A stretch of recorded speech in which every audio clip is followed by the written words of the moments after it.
Habibi Al-Mustafa wannan da baka yi kamata ba.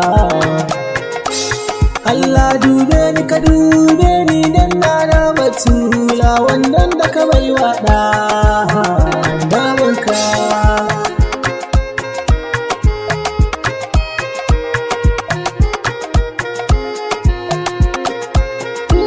Tsira da aminci Allah kai dadawa gun annabi zaɓaɓɓanka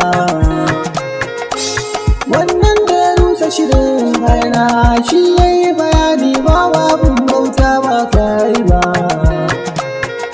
Sa'ali da sabuwayi har ma da sharifai 'ya'yan Fatima 'yar lelanka.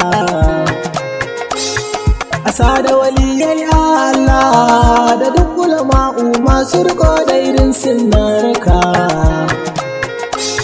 Ni ma aimin dan Allah ajiban jirkan lamari na Allah dan Allah ba dan ni ba.